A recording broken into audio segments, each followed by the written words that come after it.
ortodoxo, muy pero muy optimista y con un tinte altamente recaudatorio, llegó el presupuesto de egresos para el 2020 al Congreso de la Unión.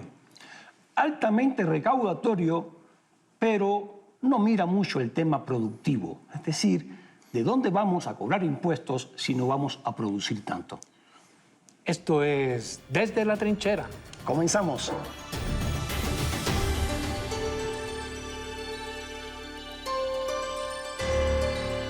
El paquete económico que envió el presidente de la República al Congreso para el año 2020, no cabe duda que es ortodoxo, altamente recaudatorio y muy, pero muy optimista en sus metas y en los criterios económicos. Para hablar de este tema, hoy tenemos con nosotros al senador Alejandro Armenta. Él es el presidente de la Comisión de Hacienda de la Cámara Alta, y Rubén y yo le haremos algunas preguntas sobre estos temas que resultan interesantes ahora que empieza a calentarse esta discusión. Para empezar, yo le diría si está de acuerdo con esta definición que hice del paquete económico. Gracias, Pancho, Rubén. Buenas noches. Indudablemente es un paquete económico donde se busca consolidar el estilo de gobierno, la forma de gobierno. Es un paquete económico que no tiene características similares a los que veníamos observando en la última década. Este es un gobierno totalmente distinto, es un gobierno de izquierda, hay que decirlo con claridad, y la orientación del gasto tiene otros propósitos. Uno de ellos es recuperar la soberanía energética, recuperar la soberanía alimentaria y darle un mayor equilibrio a la distribución de la riqueza en esos sectores de la sociedad donde se está concentrando la pobreza en los últimos 15 años. Así es que sí es un presupuesto con características diferentes y lo tenía que ser.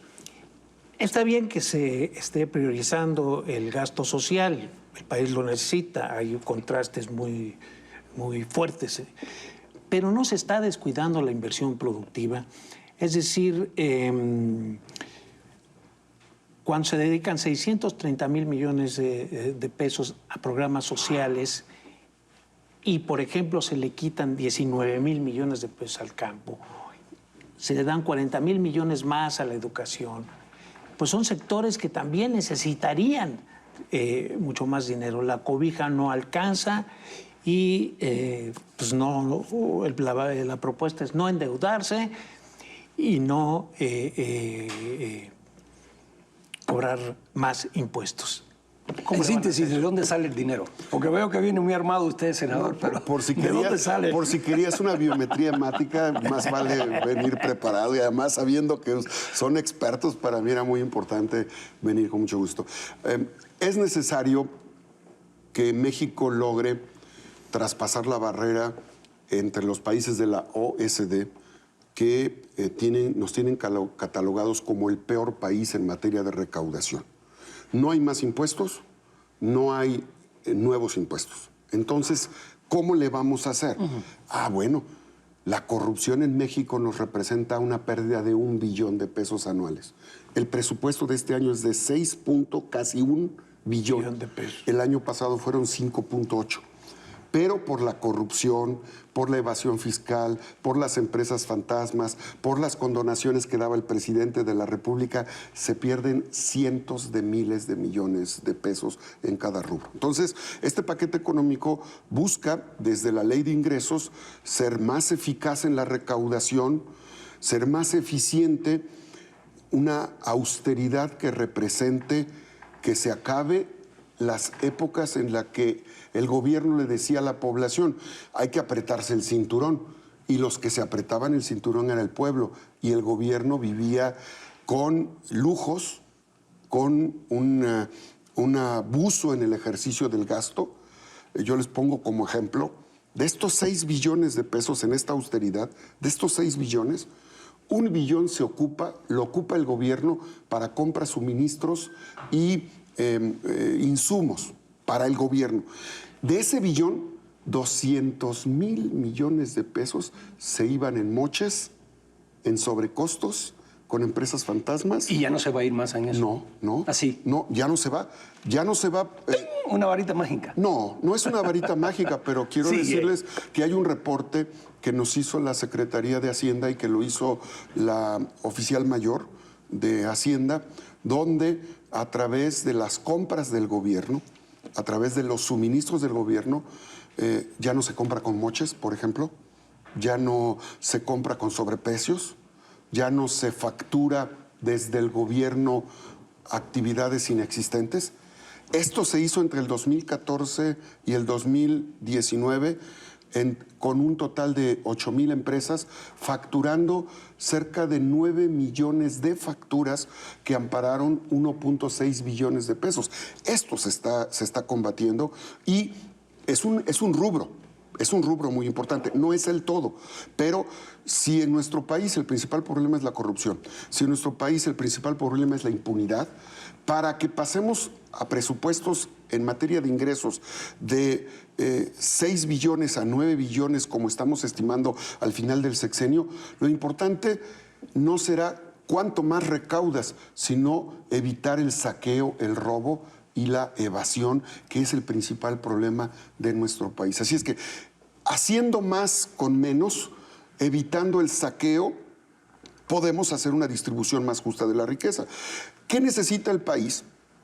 El país necesita fortalecer el aspecto educativo, fortalecer el aspecto tecnológico, aprovechar su situación energética y recuperar la posición en materia de desarrollo energético. Por eso el Gobierno de la República y el Senado de la República ha buscado desde el principio de esta administración recuperar ese estatus de soberanía energética. 7 refinerías que están funcionando al 30%, y no solo para dejar de importar gasolina, no solo para dejar de importar gasolina. En este set, como en la vida cotidiana, en el sector primario, secundario y terciario de la economía y en la vida normal, la petroquímica está presente en todos los aspectos de nuestra vida. Estas refinerías que se van a rehabilitar con 50,000 millones de pesos, más la refinería de Dos Bocas, nos va a permitir dejar de importar no solo gasolina, sino los insumos que ocupamos para el Pero en un el mundo ente. que cada día va pasando más a las energías limpias, ¿no vamos a llegar tarde? ¿No vamos a gastarnos toda esa lana, ese dinero, en algo que en 10 años ya va a estar obsoleto? ¿12 años? Tienes razón. Tranquilo, el que nos está viendo en la tele ahora y tenga un niño de 4 años, cuando ese niño tenga 15 o esa niña haga su fiesta de 15 años, ya el petróleo ya no va a ser lo que es hoy. Va a estar en retirada. Y ya gastamos un dineral en levantar el petróleo que cuando esa niña tenga 15 años ya no va a servirnos de mucho. Yo comparto la tesis que tienen los japoneses. ¿Qué dicen los japoneses? Hoy Japón está invirtiendo en sus 15 refinerías. Porque no es solamente... Ya las tiene hechas y funcionan muy bien. Pero siguen invirtiendo. Siguen invirtiendo. Pero tú tienes que hacerlas. A ver, aquí un paréntesis. ¿Por qué en lugar de dedicarle tantos recursos a una refinería muy cuestionada, que todavía ni siquiera se comienza a construir, y a las 6 que se están rehabilitando? Y no concentrarse en las 6 que se están rehabilitando? Incluso yo recuerdo que al principio del régimen hubo una polémica sobre si los recursos para Dos Bocas no era mejor invertirlos en petróleo, en producción y exploración de petróleo, que es lo que el país necesita para elevar su plataforma. Y sin embargo, pues estamos todavía en proyecto en Dos Bocas, y con la idea de que, bueno, con a mi juicio, una plataforma petrolera proyectada en el 2020 demasiado optimista, 1.954.000, cuando andamos en 1.700.000, pues no parece un reto fácil, mi querido senador. Por la corrupción y el saqueo que se daba desde Pemex, desde el gobierno, había un robo indiscriminado de gasolina y de petróleo. Claro. Todos esos... Pero ya proyectados hacia el futuro. Claro, la rehabilitación, se está invirtiendo en rehabilitación. La secretaria Rocío Nale, el propio presidente de la República, el secretario de Hacienda, todos los días nos explican. Una pregunta. Con gusto.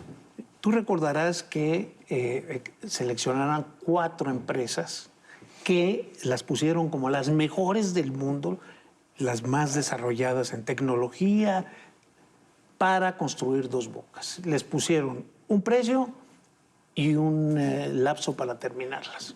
Las 4 dijeron que no era posible. Yo creo que sí es posible, y sí es posible porque los mexicanos Pero logramos, ¿cómo esta los gente? mexicanos... Nadie tenemos- le huye al negocio y a la ganancia, ¿eh? Pero también hay muchos intereses detrás de ¿Pero las... cuáles? El interés del negocio de las farmacéuticas, el interés del negocio de la importación de gasolinas, los intereses económicos que hay en la importación del maíz. O sea, el mundo, la globalización y el mundo de los negocios ha hecho muchas complicidades que han saqueado a nuestro país. Yo sí creo en los ingenieros mexicanos. ¿No vamos Yo a sí acabar creo- haciendo una gasolinera en Dos Bocas? Lo vamos a lograr, y yo tengo fe y estoy convencido. Vamos a lograr recuperar la soberanía energética con estas 6 refinerías que se están rehabilitando simultáneamente con la construcción de Dos Bocas, con la eliminación del saqueo que se estaba haciendo. Vean ustedes, un total de 1.300 pipas se saqueaban diariamente. Y ponían como pretexto el robo de hidrocarburos, el huachicoleo ¿Y ahora cuántas? urbano. ¿Ya no hay? 300, 200, porque, bueno, no se puede concluir un proceso de saqueo que tuvo 10 años de desarrollo, creado desde el gobierno, no se puede concluir de la noche a la mañana, pero en un año se pudo reducir el saqueo de hidrocarburos casi en un 85%. Esto es muy importante. Tenemos recursos que, producto del combate al robo de hidrocarburos, que por cierto ya es delito grave, recursos por más de 60,000 millones de pesos. Esto es muy importante, eso es lo que estamos haciendo. Para nosotros es muy importante combatir la corrupción, combatir el saqueo. Hay 3 tipos de saqueos en nuestro país: presupuestal, fiscal y energético. Eso es lo que están demandando los mexicanos. Yo no estoy de acuerdo en pensar que nuestro país se tiene que conformar con la importación de alimentos. El mundo está creciendo. Las 10 principales economías del mundo, los 10 países más poblados están invirtiendo en la producción de alimentos. ¿Por qué México no? Lamentablemente se nos acabó el tiempo. Está poniendo Nos bueno, tenemos senador. No, que hombre, ir. pues hay que darle un segundo tiempo. Un segundo tiempo. se lo vamos a dar. Pancho, Rubén, con Viene gusto. la discusión y el debate sobre el presupuesto, y habrá tiempo de seguir Desde luego. platicando. Muchas gracias. Nos vamos.